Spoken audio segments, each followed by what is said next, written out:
Next question is on regeneration. During the last council meeting, the leader, Rodney Chambers, said he knows of no reason why the funding for the remaining works on Chatham's dynamic new bus station will not be forthcoming from the government. Do you agree with that assessment, or do you think that the cost could be passed on to Medway's council taxpayers? And what should be the regeneration priorities for the towns? Councillor Juby.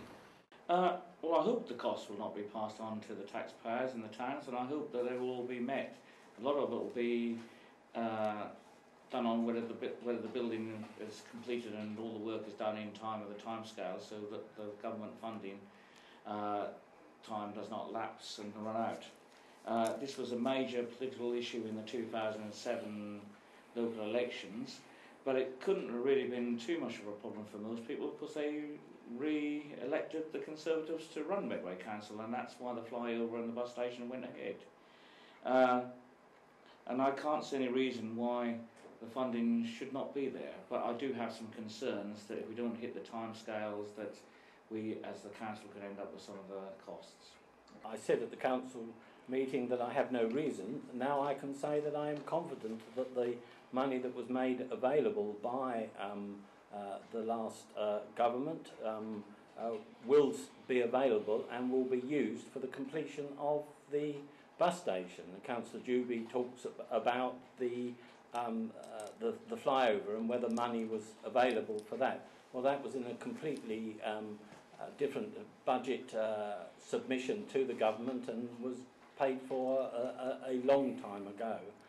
The bus station has a budget heading of its own, and I'm confident that the money that was made available by the government will be available and used.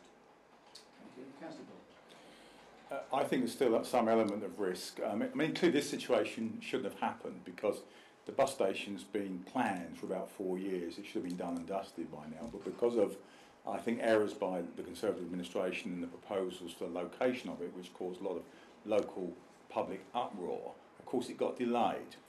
We were told that there was an absolute cut-off point at the 31st of March for government funding for this project. From the last Labour government, there was no new money. Now, clearly, now we're in April, and anybody can see the bus station's not complete. So the issue then becomes, will they retrospectively pay the bills that have been submitted in relation to the bus station? Some comes afterwards. Now, if that happens, fine, all well and good. If it doesn't, then the burden will fall on council taxpayers.